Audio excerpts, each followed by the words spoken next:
سەبارەت بە پرسی تەمیزکردنەوەی ئەو پێنج چالاکوانەی شیلاتزێ لەبارەی ئیفراشەرتیان کە کاتی خۆی لە دادگای کەتنی دەشتی هەولێر لەگەڵ تیمی پارێزەران داوامان کردبوو کە بە ئیفراشەرتی ئازاد بکرێن، بەڵام بەداخەوە دادگای کەتنی دەشتی هەولێر پاشەوەی کە ئیستنادی کرد لەسەر ڕێی داواکاری گشتی وارۆ لەسەر بڕیارێکی کۆنی محکەمەی تەمیز کە پەیوەندی بە مکافحەی ئەرهابەوە هیچ پەیوەندی بە بابەتەوە نیە. محکەمەی کەتنی دەشتی هەولێر ئیفراشەرتی ئەو پێنج کەسەی شیلاتزەی ڕەت کردەوە. دواتر ئێمە لەگەڵ تیمی پارێزەران هەڵساین بە تەمیزکردنەوەی ئەو بڕیارەی دادگای کەتنی دەشتی هەولێر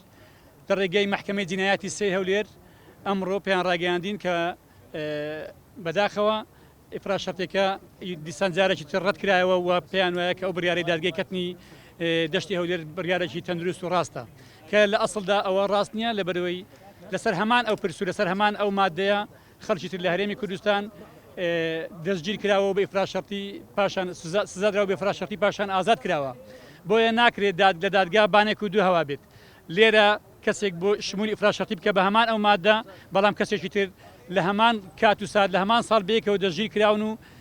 ئەوانی تر بڵێن مەشمولی نەبە ئیفراشەرتی. ئێمە لەگەڵ تیمی پارێزەران تا ناوەڕاستی هەفتەی ڕابردووش زۆر ئومێدمان هەبوو کە ئەوانە مەشمول بوون بە ئیفراشەرتی و چاوەڕوانی ئەوەمان دەکرد کە موژدەی ئازادکردنی ئیفراشەرتی بە هەموو کەسوکاری ئەوانەی شیلاتزێ و خودی زیندانیانی شیلاتزێ و هەموو ئەوانەی بەپێ ئەو مادەی دەستگیر کراون موژدەکەتان پێ ڕابگەینین، بەڵام بەداخەوە دەرکەوت تەدەخولات تا ئەو دقەی بەردەوامە و بەو شێوەیە بڕوە لە تاریخ و مێژووی مەحاکمی کوردستان محکەمە وەزعیها خراپ نەبووە، ئەوها بڕۆ وەزعەکە بەرەو خراپتر دەچی، دادگاکان وەزعیان بەرەو زۆر خراپتر دەچی لەبەرەوەی کەوتونەتە ژێر هەژمونی حزبی. بۆیە ئەمڕۆ پێیان ڕاگەیاندین ئیفراشەرتی ئەوانەی شیلاتزێ ڕەت کرایەوە کە ئەوەش دەبێتە سابقەیەکی خراپ، سابقەیەکی قەزایی لە بۆ شێروانی و گوهدار زێباری و ئەیاسکەرەم و هاریوان عیسا و مەلا شیڤانیش و هەروەها مەلا نەزیر و قارەمان شوکریش لە بادینان. بۆیە ئەو بڕیارە کە ئەوان شمولیان نەکە بۆ ئەوانیش بە هەمان شێوە جارێکی شمولیان ناکاتەوە. بەڵام ئێمە لەگەڵ تیمی پارێزەران بەنیازین لە هەفتەی ئایندا داوای تەڵەب تەدەخولی تەمیزی بکەین کە محکەمەی تەمیزی هەرێمی کوردستان بێتە سەرخەت لە ئەو پرسە بۆی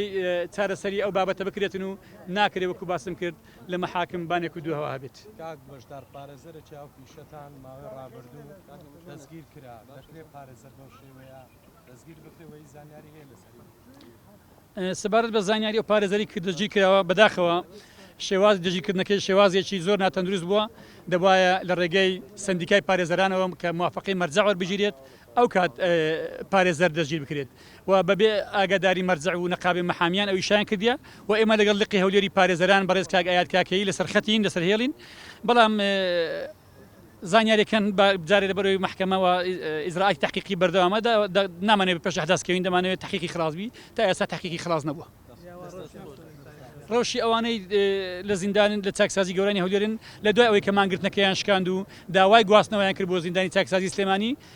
ئیداری چاکسازی هەولێر مامەڵێکی زۆر ناتەندروست و خراپیان لەگەڵ دەکە بەداخەوە. کاک بەشدار شێروانی لەکوێیە کە سوکارەکەی دەڵێن دیار نییە چەند ڕۆژێکە بێسەر و شوێنە لە زیندانی چاکسازی نەماوە، لەکوێیە شێروانی تا ئەو دقی ئێمەش بەڕاستی نازانین لەکوێیە، بەڵام ئەوەی دەزانین کە لەگەڵ هاوڵەکانی لە هۆڵەکەی گواستراوەتەوە تا ئەو دقەش ئێمە نازانین ئایا بردویانە بۆ شوێنێکی نادیار یان لەکوێیە، بەڵام تا ئەو دقی ئێمەش معلوماتمان نییە. گوایە تەلەفۆنێکی بە کەسێکی بە تەلەفۆنی کەسێکی تر کۆدی بەکارهێناوە نازانم چی کردووە. ئەو بابەتانان بابەتی زۆر ئاساییە، زیندانی لەگەڵ یەکترین ئەو تەلەفۆنی ئەو بەکاردێنی ئەو تەلەفۆنی ئەو بەکاردێنی، بەڵام بابەتەکە هەمزەتە و دایانەوێت زیاتر ئەزیەتی شێروانی و هاوڕێیانەکانی